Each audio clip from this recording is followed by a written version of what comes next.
Hello and welcome to the Gooner Talk. Let me just sort that out. Jeez, I'm 7 miles off screen there. Hello and welcome to the Gooner Talk. Back again with you guys for another show, for another episode of our Raw Reaction series, and specifically the Arsenal transfer show. Sorry for the lateness of today's show. Apologies that it wasn't around at 8 a.m. I did say yesterday that it wasn't going to be. I was at a festival yesterday, so there was no chance of me getting back from London in time. But I did get back as early as feasibly possible.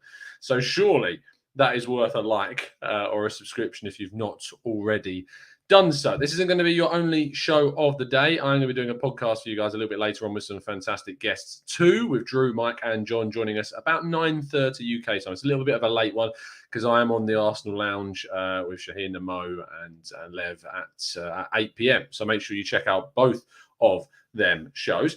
A massive shout out to VJ in the chat for joining up as a member. Really appreciate your support as always. And I hope you enjoy your extra exclusive stuff.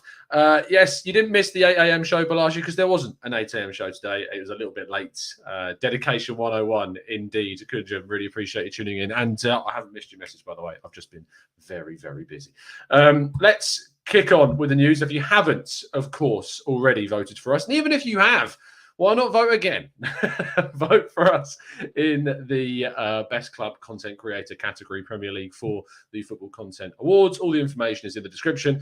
All of that info is there. If you have Twitter, just go to www.votefortgt.com and it will even create the tweet for you. So you don't have to do anything whatsoever. But we start with news that KSE is supposedly going to be giving Mikel Arteta more time to try and turn things around. This isn't a surprise. This is reported by Goal, and it's not a surprising thing to see that this is the case. We kind of knew this already, that this was going to happen.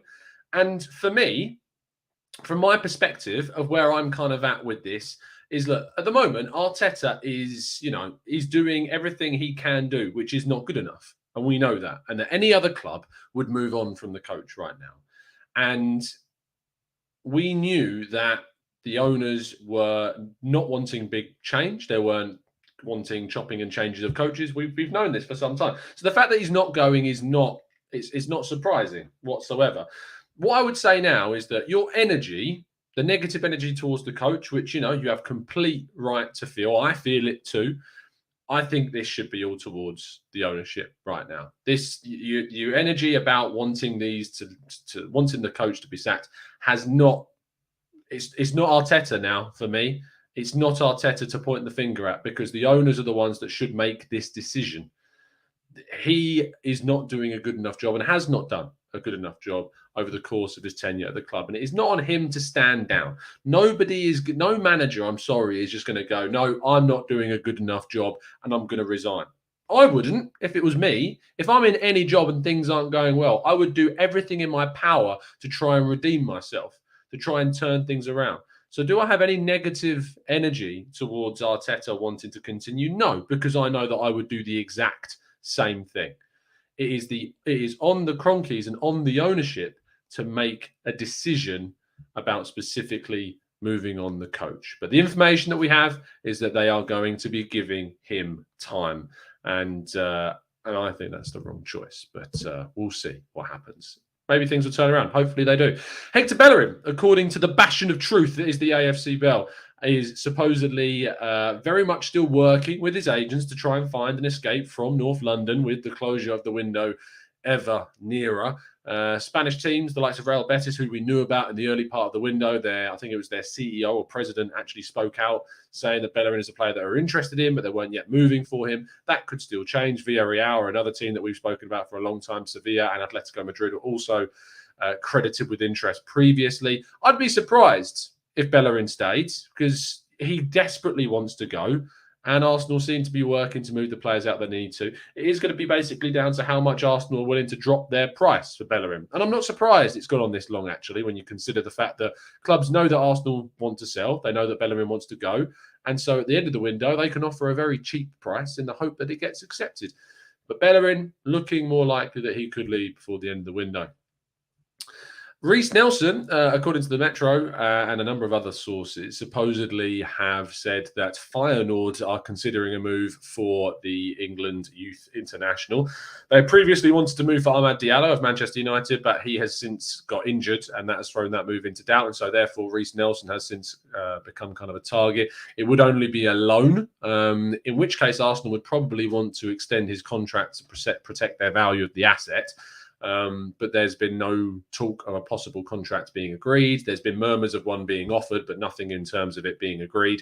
But Feyenoord are the latest team to push ahead with a deal to try and sign Reece Nelson on loan. Alexandre Lacazette, meanwhile, is set to stay at Arsenal for the remainder of this season, but will then leave the club on a free once his contract expires. This is something we've been talking about on the show for a long time. I've said to you all, I kind of predicted that this was what would happen. I don't think the club would extend his deal, and I don't think he would want to extend his deal. And I think he'll be happy to move on from the club at the age of 31 to find one last big contract somewhere in the summer of 2022. And look, I'm fine with it. I knew that we weren't going to be signing a striker this season. It wasn't ever going to be the time for us to do that. And it looked like next summer would be. I also don't think there are a plethora of options in the striking department. The likes of Lautaro Martinez isn't leaving. Dusan Vlahovic is not leaving Fiorentina either. The likes of Odsonne Edouard, I don't necessarily think would have given us more than Lacazette would this season. And so therefore we may as well wait and then see what happens with a striker next summer. That's what I would have done. That doesn't mean the club are going to make the right choice, of course. It's just how I felt about the situation. But we've been saying for some time, and I've been saying specifically that I predicted that this is what was going to happen, that he would just leave on a free. And it's not exactly a reach to try and claim with 3 days left of the window that that is indeed what will happen. So Lacazette is likely to stay and complete his contract at Arsenal and leave in the summer of 2022. However, Pierre-Emerick Aubameyang has been linked with moves away from Arsenal in the final days. Both Barcelona and Juventus were linked with moves for Aubameyang. It is still unlikely that he will leave, but you know, we know that the transfer window can be a crazy place. There's no expectation that he will leave. Mikel Arteta wants him to stay. But we could see Barcelona step up their interest should they want to. Sergio Aguero, as we know, is still injured and out until November. They've lost players like Lionel Messi, as we know. Memphis Depay has come in, but they may look at Aubameyang as an experienced option that they want to lead their line for the upcoming season or two. If he leaves, I hope it's for a very decent figure, but it would be strange to see us lose our key striker before the end of the window without much time to bring in a replacement. I very much doubt he will go anywhere. Now, the only possible in that we've got to talk about, no updates on Houssem Aouar, no updates on Trippier, nothing on Emerson. It is very, very stagnant in the world of Arsenal's transfer ins. But Marco Asensio has yet again been linked with a move. Now, we've brought up the links with Marco Asensio a number of times after the Martin Ødegaard deal was complete, which tells me that there is clearly an interest from Arsenal in Asensio. Whether or not that will step up into anything, you know, tangible and real is yet to be seen. But these links from Spain keep emerging that Arsenal are one of the clubs associated with interest in Asensio. He's a player that can play in a number 10 role in a wider position, and both of those roles are pretty well stacked for us. At number 10, we've got Smith Rowe, we've got Ødegaard, Saka can play there too. In the wider areas, we've got Saka again, Smith Rowe again, Aubameyang, Martinelli, Reece Nelson is still here at the moment. We've got options, Pepe too. Lots of players that can play in wider roles for Arsenal. It doesn't make too much sense. And as Doug says, if he can't play right back, what's the point in linking us to him? It is a very, very strange one, and I don't really think it would be a smart move considering the amount of money. It would be a risk. Asensio, to me, was one of the generational talents about 3 or 4 years ago. He suffered with a massive knee injury, which ruled him out for pretty much the entire of the season. He came back at the end of the season, which was affected by the pandemic, so he returned right at the end of the 2021 year. Scored on his return, but has not been able to really establish himself in that Real Madrid squad. I think he needs to move. He absolutely does need to move from Real Madrid. He needs to be playing week in, week out. He needs to be kind of a star of a team. He needs to be given that responsibility, not necessarily still this young guy because he's not. He's now in his mid-20s. There's a real player in Asensio, and he showed that, and he's got some absolutely brilliant potential still, but he needs regular game time, and I don't think he'd even get that at Arsenal. So I don't necessarily think this would be the right move for him, no matter how much I would love see Asensio in an Arsenal shirt because, I really like the player and I've followed his career intently over the last few years. But I just don't think that it would be the right move from an Arsenal point of view.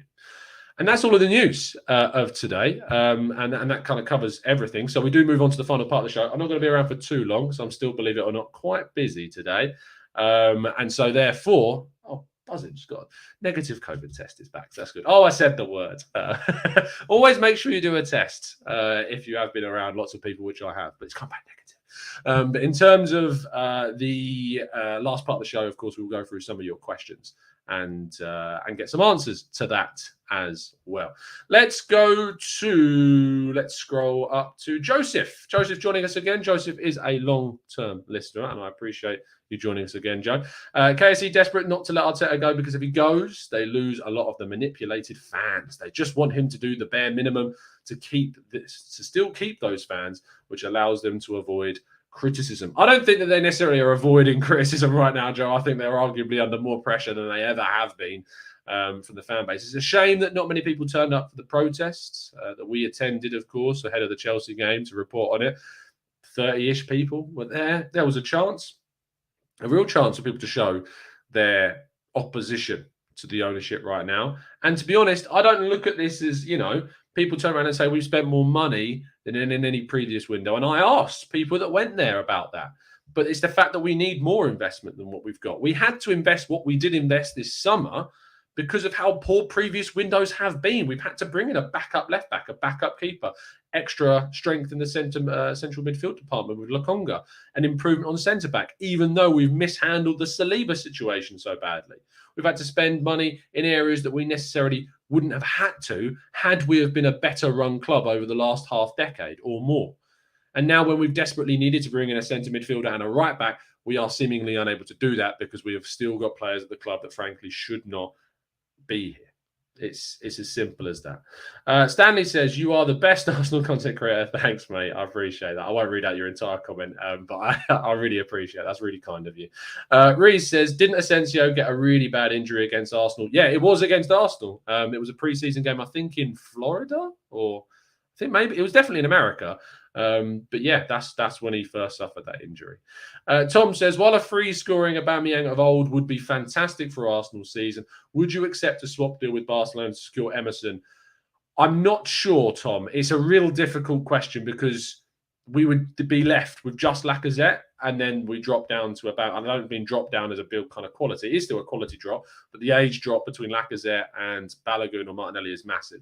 I'm not sure that I would. I think a lot of people would take that swap, but it's a big, big risk. And we do still need to keep our strikers while we have them, if you know what I mean. Let's go to FW. It says, if we bring no new players, that is a sign that the owners don't want to risk further investment in Arteta. Big Ness says, hi, Tom. For people like us, football and Arsenal are only a thing for weekends, but not for journos like you. Is it difficult to cover our beloved club during these tough times? Bignesh, I appreciate the question of concern. The honest answer is, yeah, there definitely is an element of that. Look, I'm relishing my new job. I'm loving it. It's a dream job scenario. But I would be lying if I said that it is. There is part of me inside that goes, of how long I've grafted to get into a position where I can write about and work about Arsenal, that they are arguably the worst. And they're not even arguably the worst. They are the worst they've ever been in my entire lifetime. Like, I covered the Manchester City game. I was writing throughout the Manchester City game and writing for hours after the Manchester City game with my colleague Hush. And honestly, it can be a real struggle to mentally, you are angry, you're frustrated, you've just watched your team get battered, but you have to put that to one side and you have to just crack on with the job. I mean, I've sat here and done, what is this, episode 120 today?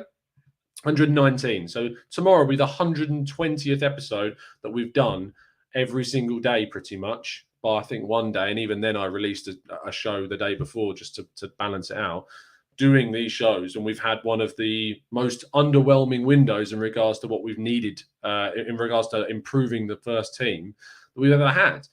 It's part and parcel of the job. It's why I love it. I love the club, and there's nothing, no matter who owns it, I will still love this club. I may have a lot of reticent feelings about the ownership and any possible future ownerships, But I love the club and I love working and doing stuff about Arsenal because I wouldn't change it for the world. Amandeep says, Norwich have loaned in Williams from United. Do you still think Aaron's a possibility if we move on Hector?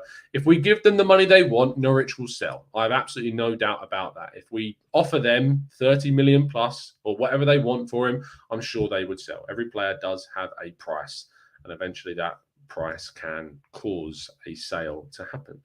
Jabu says, Tom, do you honestly think that we can go into a season with a centre midfielder if Partey, without one, I think you mean, don't you? Without a centre midfielder, if Partey is not 100% for the next 3 games, we have only Lokonga and El Neni. The honest answer, Jabu, is no. And I think that's why it's such a massive shame that we've not gone out and signed that centre midfielder. That's what's really key for me.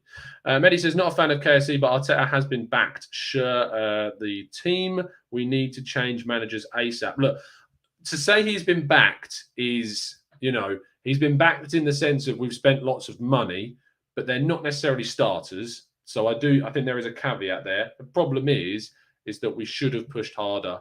I wouldn't say he's been 100% backed. And this is coming from someone that would want to see a change in the management because we've not seen the 2 key positions that we've needed to bring in brought in. It's not happened. That's kind of the problem. If you can't, when you think about the players that we brought in, Erdegaard and White are the 2 starters. And if you think about it, White improves on our defence. How much he improves on our defence over David Luiz right now, he's got the potential to be a great defender. He's already a good defender. You would say it's not a massive upgrade. You would then go to Erdegaard and say how much of an upgrade on Emile Smith-Rowe is Erdegaard? Not much, but it's about the strength and depth. Then Ramsdale's just a backup at the moment. Lokonga's a backup. Tavares is a backup.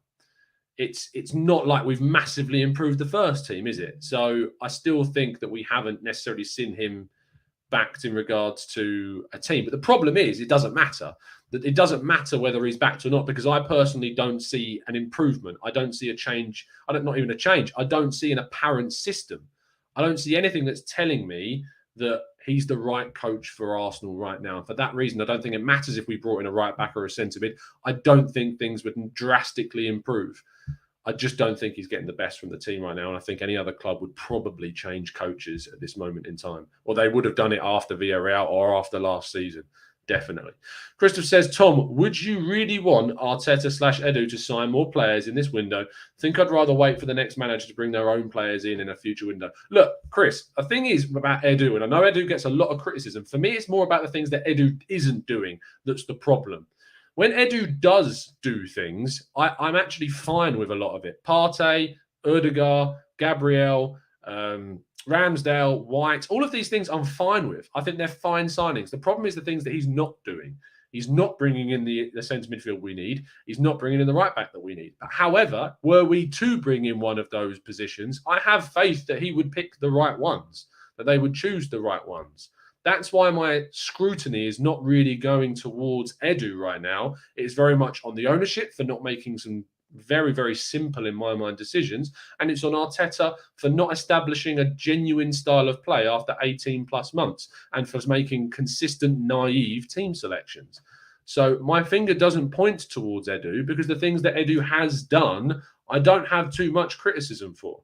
It's the things that he's not done that are an issue. So if he was to sign those players, Chris, I actually think they would be good signings.